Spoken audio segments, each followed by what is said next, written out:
നമസ്കാരം. നേര്യമംഗലത്ത് പെരിയാറിന് കുറുകെയുള്ള പുതിയ പാലത്തിന്റെ നിർമ്മാണം ദ്രുതഗതിയിൽ. ഈ പാലം നിർമ്മാണം പൂർത്തിയാവുന്നതോടെ കൊച്ചി ധനുഷ്കോടി ദേശീയപാതയിൽ നേര്യമംഗലത്ത് പഴയ പാലത്തിൽ നിരന്തരമെന്ന വണ്ണം അനുഭവപ്പെടുന്ന ഗതാഗതക്കുരുക്കിന് ശാശ്വത പരിഹാരമാവുമെന്നാണ് ചൂണ്ടിക്കാണിക്കപ്പെടുന്നത്. 214 മീറ്റർ നീളത്തിലും ഇരുവശവും 1.5 മീറ്റർ വീതം നടപ്പാത ഉൾപ്പെടെ 11.5 മീറ്റർ വീതിയിലുമാണ് പുതിയ പാലം നിർമ്മിക്കുന്നത്. പുതിയ പാലത്തിന് 42.8 മീറ്റർ വീതം നീളമുള്ള 5 സ്പാനുകളാണുള്ളത്. ഇവയുടെ നിർമ്മാണം നേരത്തെ പൂർത്തിയായിരുന്നു. ഗാർഡർ ഉറപ്പിക്കുന്ന ജോലി ഏറെക്കുറെ അവസാന ഘട്ടത്തിലാണ്. പാതയുടെ കൊച്ചി മുതൽ മൂന്നാർ വരെയുള്ള ഭാഗത്തെ നിർമ്മാണ പ്രവർത്തനങ്ങൾക്കായി കേന്ദ്ര ഉപരിതല ഗതാഗത മന്ത്രാലയത്തിൽ നിന്നും 1250 കോടി രൂപ അനുവദിച്ചിട്ടുണ്ട്.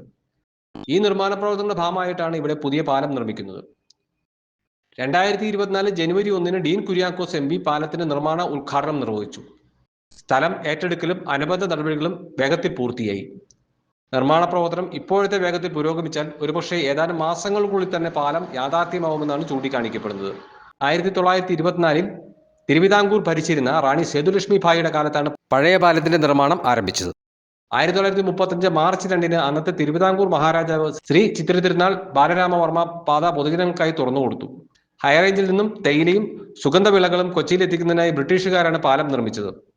1961 2018 2019 ഉണ്ടായ 3 പ്രളയങ്ങളെ അതിജീവിച്ച പാലത്തിന് ഇപ്പോഴും തെല്ലും ബലക്ഷയമില്ലെന്നാണ് അധികൃതർ സ്ഥിരീകരിച്ചിട്ടുള്ളത്. വീതി കുറവുള്ളതിനാൽ 2 വലിയ വാഹനങ്ങൾക്ക് ഒരുമിച്ച് കടന്നു പോകാൻ കഴിയില്ല. ഇവിടുത്തെ ഗതാഗത തടസ്സത്തിന്റെ മുഖ്യ കാരണവും ഇത് തന്നെ.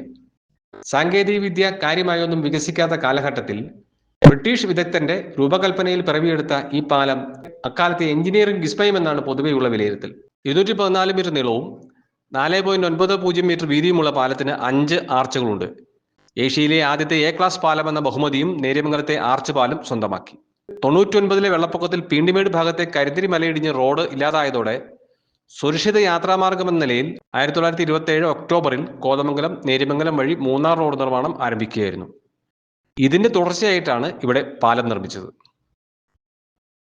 പ്രകാശ് ചന്ദ്രശേഖർ, മറയൂർ വിഷൻ.